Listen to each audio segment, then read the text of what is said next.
The world held its breath as a familiar, elegant figure stepped out at Windsor Castle on April 6, 2026. After 2 long years of battling health crises and retreating from the public eye, Catherine, the Princess of Wales, has finally returned to the Easter Sunday service. This is not just another holiday appearance. It is a historic symbol of her triumph over illness and a powerful rebirth for the House of Windsor. Before we dive into the secrets of the royal kitchen, make sure to hit that like button, subscribe to our channel, and ring the bell so you never miss an update on the royal family. Now, let us look closer at the scene that has everyone talking. Walking alongside Prince William, Catherine looked radiant, proving that the dark days of her preventative treatment are firmly in the past. But this year's guest list tells a story of its own, one of strict boundaries and a changing guard. While the Princess of Wales is back in the spotlight, Prince Andrew and Sarah Ferguson are nowhere to be seen. It is a cold, calculated signal from King Charles III. By excluding the Yorks, the king is reinforcing his promise of a streamlined monarchy, focusing only on those who truly represent the crown. The real heart of the morning, however, was the unity of the Wales family. Prince George, now 12, Princess Charlotte, 10, and little Prince Louis, 7, stood tall beside their parents. Their presence was not just for show. It was a display of a family that has weathered a storm together. We remember Kate's emotional words from 2 years ago, where she told the world that she was focusing on making a full recovery and that her work brought her a deep sense of joy. Seeing her back at St. George's Chapel today, that joy seems to have finally returned. What do you think about the King's decision to exclude Andrew and Fergie this year? Was it the right move? Let us know your thoughts in the comments below. The royal family has officially gathered, and the atmosphere is electric. But before they can sit down to their lavish feast at Windsor Castle, they must perform a ritual that dates back over 600 years, one involving small leather pouches and a king's age. Do you know the secret behind the sovereign's Maundy money? The answer is coming up next. The spiritual journey of Easter for the British royal family does not actually begin on Sunday morning. It starts days earlier, with a profound and humble ritual that has remained virtually unchanged since the year 600. Long before the grand feast is laid out, the king must fulfill a sacred duty known as the Royal Maundy Service. This ancient ceremony is the monarch's way of paying a debt to the community, a symbolic gesture of service modeled after the story of Jesus washing the feet of his disciples. During this service, the king distributes small, highly significant leather pouches. But why give away money instead of keeping it within the palace vaults? These pouches represent the sovereign's gift for food and clothing, a tradition rooted in the belief that the crown exists to serve the people. Inside, recipients find specially minted silver coins. This is where the ceremony takes on a fascinating, almost mathematical precision. The number of recipients is not random. It is tied directly to the king's age. For every year of the monarch's life, 1 man and 1 woman are chosen for their outstanding service to their churches and local communities. In 2023, for instance, King Charles gave these accolades to 74 men and 74 women. This tradition has seen its share of challenges recently. We remember how Queen Camilla had to step in and distribute the Maundy money on the king's behalf while he was undergoing cancer treatment. However, by the time 2025 arrived, the king made a powerful statement of resilience by traveling to Durham alongside the Queen to lead the event personally. This commitment to duty, even in the face of personal struggle, remains a hallmark of the modern British monarchy. As the final silver coin is handed out and the service concludes, the somber atmosphere of reflection begins to shift towards celebration. The spiritual debt has been paid, and the focus turns from the cathedral back to the private halls of Windsor Castle. But as the royal motorcade returns, the air begins to fill with the sense of a legendary kitchen. You might think a family with such vast resources would experiment with modern cuisine, but you would be wrong. On the royal table, certain dishes are so sacred they have remained immovable for centuries. From a specific cut of lamb to a 90th century roast, the secrets of the Easter lunch are about to be revealed. As the bells of St. George's Chapel fall silent and the royal family returns to the private halls of Windsor Castle, the focus shifts entirely to the dining room. The air is thick with the aroma of a feast that has been prepared with surgical precision. At the center of this culinary tradition sits the star of the table, the spring lamb. But this is not just any meat from a local butcher. The royals are famously particular, insisting on crossbred lambs raised on the slopes of the Cambrian Mountains in Wales. There is a very specific reason for this choice. These lambs are typically slaughtered at precisely 12 to 16 weeks old. At this exact age, the meat is at its peak of tenderness and sweetness, nourished by the fresh spring grass of the Welsh Highlands.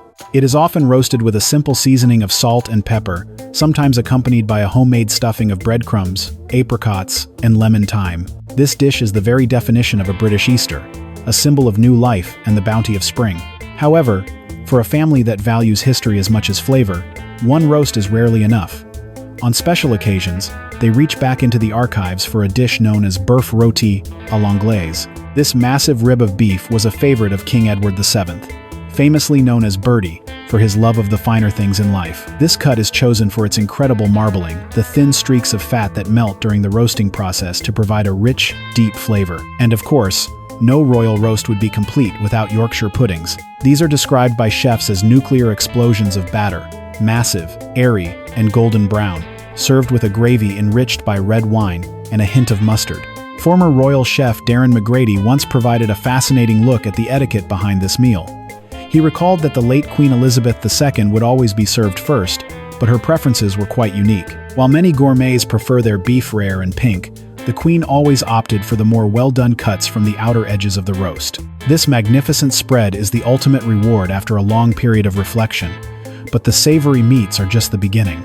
After 40 days of sacrifice and giving up treats for Lent, the royals transitioned to a much older, heavy-duty dish from the Tudor era. It is a savory tart that was once a favorite of Henry VIII, designed specifically to break a fast with a powerful, peppery kick. You will not believe what is inside this ancient recipe. The transition from the solemn 40 days of Lent to the celebration of Easter Sunday is nowhere more apparent than in an ancient Tudor recipe known as tart out of Lent. To understand this dish, we must imagine the court of King Henry VIII. In those times, Lent was a period of extreme austerity, a true test of discipline where meat, cheese, and eggs were strictly forbidden for 6 long weeks. When Easter finally arrived, the royal kitchens erupted in a celebration of the very ingredients that had been denied, creating a dish that was as much a status symbol as it was a feast. This tart is a powerful, savory explosion of flavor.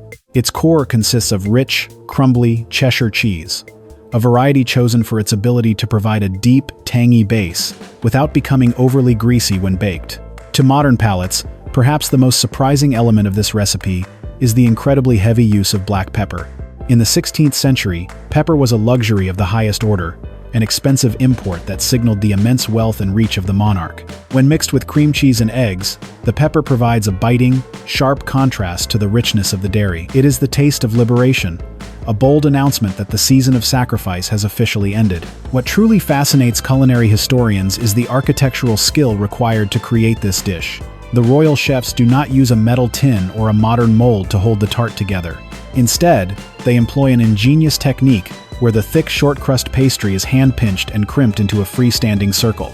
This coffin of dough acts as its own container, standing firm in the oven as the cheese filling rises and sets. Once removed from the heat, the tart takes on a beautiful golden hue, often finished with a sprinkling of caraway seeds to add an earthy, aromatic finish. The result is a dish that feels entirely different from the sweet, delicate pastries we enjoy today. It is brisk, intense, and satisfying, a heavy-duty meal designed to satisfy the hunger of a king. It represents a bridge between the medieval world and the modern one, a tradition that survives through the centuries. But while the royal family remains anchored in these British traditions, King Charles III has also introduced a vibrant, exotic influence to the Easter table. He has embraced a golden, spicy dessert from the East that brings a new, multicultural flair to the festivities. We are diving into the king's favorite sweet treat next. While the main roast may be the centerpiece of the table, the true indulgence of a royal Easter lies in the delicate balance between homegrown specialties and the king's modern, multicultural palate. There is one specific item in the Windsor Gardens that has achieved legendary status among the staff and the family alike: the sweet white Windsor peaches. Former royal chef Darren McGrady recalls that these peaches were so incredibly delicious and sought after that they actually had to be locked away in the kitchens. Everyone, from the household staff to the guests, wanted a taste of these rare, estate-grown gems. The late Queen Elizabeth II always looked forward to them, but she would never break the rules of nature. She would wait patiently until they were perfectly in season before they graced her plate. However, King Charles III has added a vibrant, global dimension to the royal festive repertoire. As a monarch who champions a multicultural Britain, he has developed a deep love for Indian delicacies. One of his absolute favorites is Gajar halwa, a traditional carrot pudding that he first sampled during his visits to renowned Punjabi restaurants. This is not your typical British dessert. It is a rich, warm concoction of finely grated carrots, slow-cooked in milk until the liquid evaporates, leaving behind a concentrated sweetness. Infused with aromatic green cardamom, enriched with ghee, and topped with a crunch of pistachios and almonds, it is a dish fit for a Maharaja or a British king. This inclusion on the festive menu is a powerful nod to the diverse cultures that make up the modern Commonwealth. To cleanse the palate before the final sweet treats, the family stays true to their roots with a course of Windsor cheese. This is no ordinary cheddar. It is produced at the Windsor Dairy, located right on the estate's grounds. It represents the ultimate farm-to-table philosophy that the king has advocated for decades. The cheese is served simply, accompanied by seasonal fruits, allowing the craftsmanship of the local dairy to shine. By this point in the afternoon, the adults are satisfied, but for the younger generation, Prince George, Princess Charlotte, and Prince Louis, the real highlight is still to come. The heavy meats and exotic puddings are fine, but Easter is never truly complete without the royal stamp of approval on the world's most luxurious chocolate. But forget the brightly wrapped eggs you see in local grocery stores. What the royals consume is far more exclusive. The secrets of the royal chocolatiers and a touching tradition involving the late Queen's secret gifts are coming up in our final reveal. As the afternoon sun dips low over the ancient stones of Windsor Castle, the final and most anticipated tradition begins. For the royal children, the savory meats and historic tarts were merely a prelude to the main event, the chocolate. But in the House of Windsor, you will not find ordinary, store-bought treats. Only a select few elite chocolatiers carry the prestigious royal warrant, the ultimate stamp of approval. Former royal butler Paul Burrell once revealed that Charbonnelet Walker, which has held its warrant since 1970, is the family's chocolatier of choice. Alongside them, Preston often provides the decadent truffles and eggs that grace the royal dessert table. This is chocolate as an art form, reserved for the most significant celebrations of the year. Beyond the luxury, however, lies a much more human and touching story. Catherine, the Princess of Wales, once shared a beautiful glimpse into life behind the palace walls during an interview.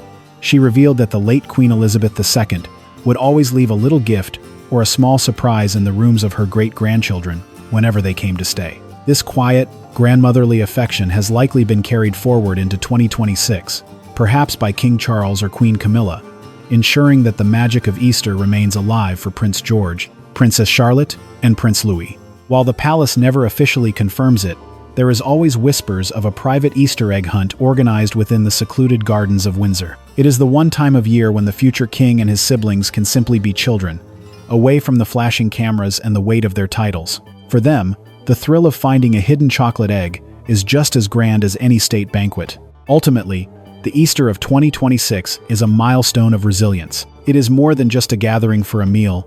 It is a profound celebration of a family that has faced immense challenges and emerged stronger. Seeing Catherine back in her place, healthy and radiant, surrounded by her husband and children, is the ultimate victory. The monarchy has proven that while it is anchored by 600 years of tradition, its true strength lies in the simple, enduring bonds of love and family. Which of these royal traditions surprised you the most?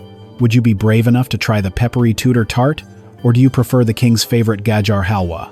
Let us know your thoughts in the comments below. If you enjoyed this deep dive into the secret world of the Windsors, please give us a like and subscribe to our channel for more exclusive royal stories.